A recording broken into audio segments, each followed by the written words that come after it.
The year was 2004. You're just a kid, and you're excited to see this commercial on the TV. You get so excited you run to your parents' room and beating on their door, yelling and pounding about winning the game. And in November of that same year, you finally got it.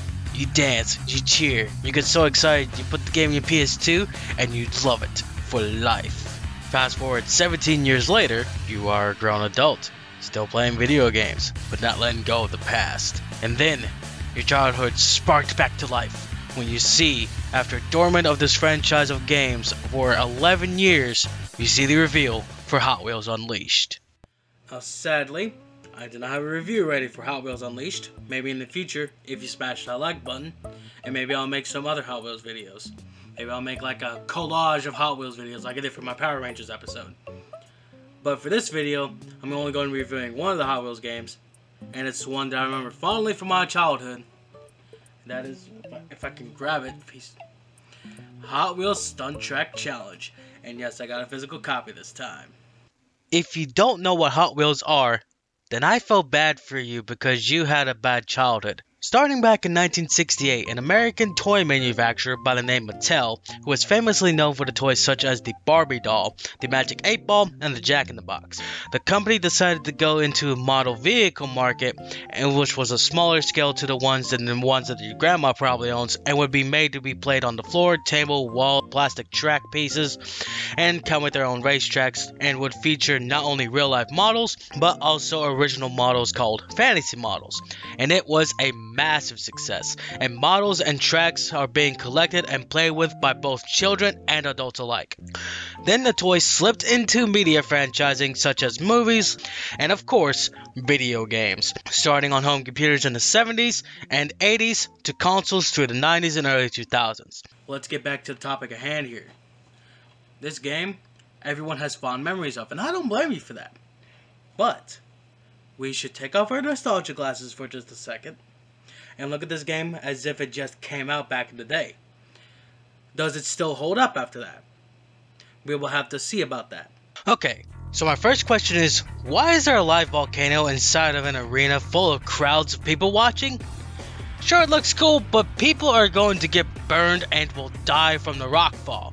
Not the lava, because apparently it's not hot enough to be spewing out melting jizz. Our first challenge is to hit the target off from this ramp and do stunts to gain boost to hit to the middle, and points for stunts as well. You feel a boost by landing flips, which are performed by tilting the left analog sticks in 4 directions, and boosting helps you jump higher on ramps, making you reach bigger gaps, and also increase speed until your meter is run empty. When the bar has enough boost, you hold down the right bumper or R1 and can be used once the meter turns orange. Not only can you do stunts to get these, but there are also flame icons around the track to pick up, which fill up boost bars a little bit. You can also press R2 to look behind you. L2, while tilting left and right, will make you drive on 2 wheels, netting stop points, but costing controls. You also gain points based on your current episode position, and there are 6 episodes. As long as your episode rank is at first place, you'll get the gold trophy.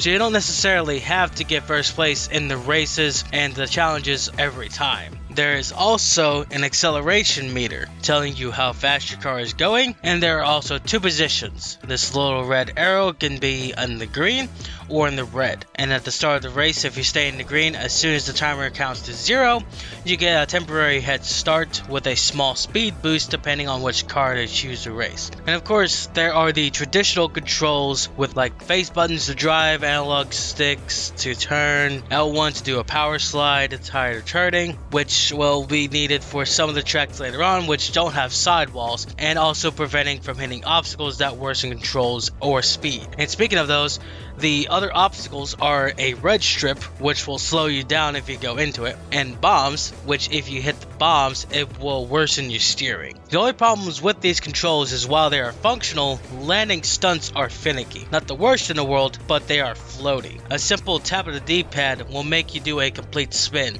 and momentum will also carry your car further than it wants to be, while the AI can stop dead end center. These aren't bad by any means, but you will have to trust by doing it multiple times and then adjusting based on such. There's no penalty for landing on a straight track, but going up a vertical and crashing will send you back a step. Speaking of the tracks, I like them a lot. Some of the most creative I've seen, and most of these are in the visual department, but also in the theming.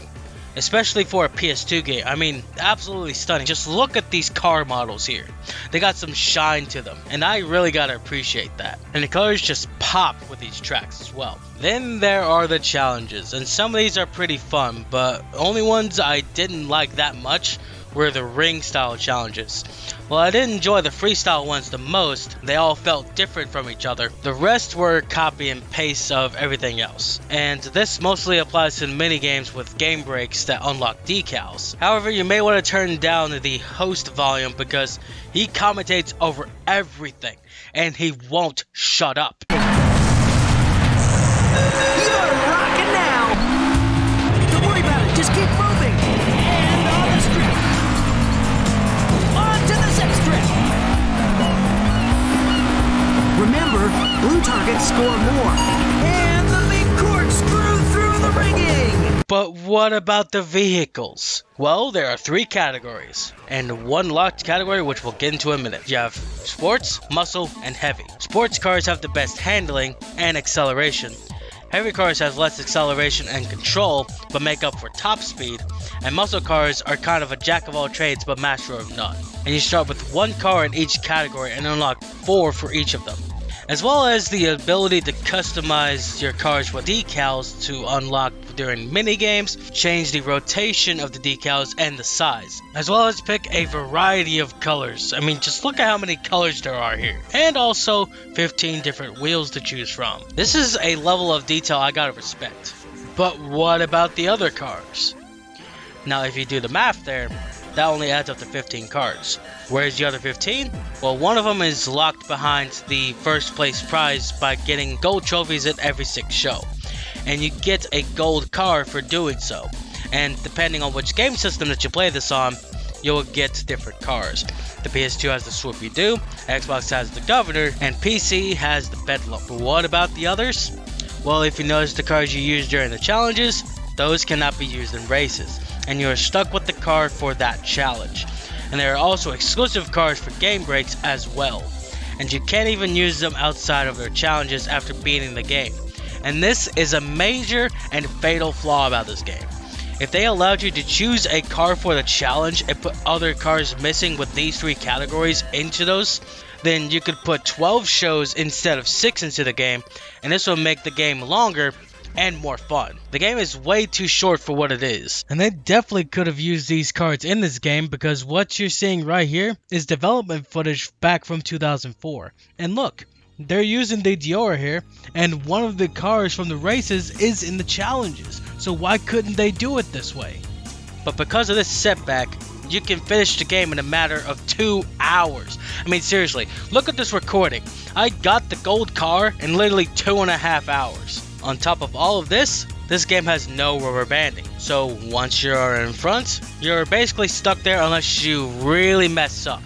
So as long as you know what you're doing, you will never lose. And why is it that all of the Highway 35 cars are in the challenge mode and can't be used anywhere else? I mean, yeah, we got Ballistic, Muscle Tone, Roger Dodger, Mega Duty, MST Suzuki, Switchback Power Pipes, 24/7, and Zodic, as well as Vulture to race with, and that's more than the number of cars in the Challenger cars, but only one of the Challenger cars isn't from Highway 35, and that is 40 something. The rest are all from Highway 35. It's like they're playing a joke, some kind of prank on us.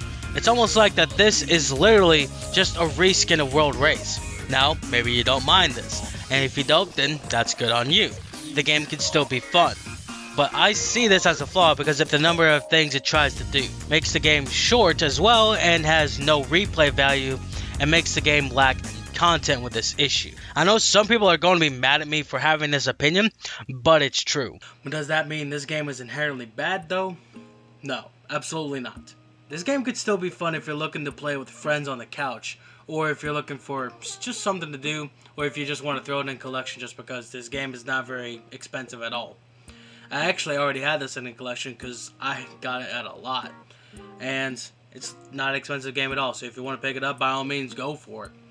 And if you want to have something in your collection that's relatively a Hot Wheels game that's not very expensive to get, this is the one to get.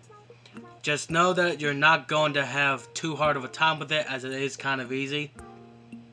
And it is pretty short, so be prepared for that. And there is speed runs of this game, so if you want to try one of those out, be my guest.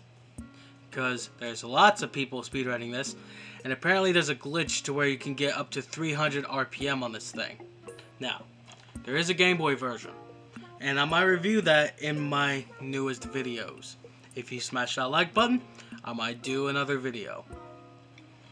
But other than that, I'm hoping I can get a copy of World Race to do for y'all in the near future, because the only copies I can find are PAL region games, so it's a little bit rare to get. Every eBay listing that I can find is not NTSC, and I don't have a modded PlayStation 2 to play them on. And even though I get the gameplay through emulators, I still need a physical copy in order to play the game. So if I can get a physical copy with NTSC on it, then I can do it. The only reason why I haven't been doing a physical copy in a while is because those games that I reviewed, quite expensive. And Amazing Island did go down in price significantly after my review, so that does make it more worth it in the long run. So take that with a grain of salt. But other than that, before I end this video off, I just want to make sure y'all know that I have a Patreon page, and doing YouTube is not an easy task. And getting games, especially the cheaper ones, can be quite expensive, especially if you're going to be playing some of the rarer games to review, because my job is to see if a game is worth picking up for the collectors out there. But with the inflation going on and me having Social Security and paying for everything, it's not going to be an easy task. So I have tiers ready for you in the description in the Patreon page down below, and some of these tiers include shoutouts at the end of each video, and also a chance at being mods during live streams when I start my Twitch channel, which I'm going to have in the description as well. I'll stream every Saturday, and I'll be playing any game that you guys would want to enjoy. Whether it be Minecraft, Phasmophobia, or even being some of the games that I'm going to review in the future, whatever it may be, I will do it for y'all. But you don't have to do anything on that Patreon page. You don't have to pay me anything. You can support this channel just by clicking that like button and subscribing to my channel, because they help out a lot. It's free, and you also get future videos in the future. So my light turned off again, and that's the problem I'm kind of having with the situation I'm in now. I'm going to need to buy a new light, and sometimes those can be expensive. So I am hopeful that you guys can help me out, bring better quality videos for all of you guys. And without any of you, the 200 of y'all right now that I have right now, none of this will be possible. I would be making videos for nobody. And I thank y'all very much for sticking around and watching this video and watching my past videos. Other than that though, I hope you guys enjoyed this video. Thanks for watching, and I'll see y'all next time. I'll holler at y'all later.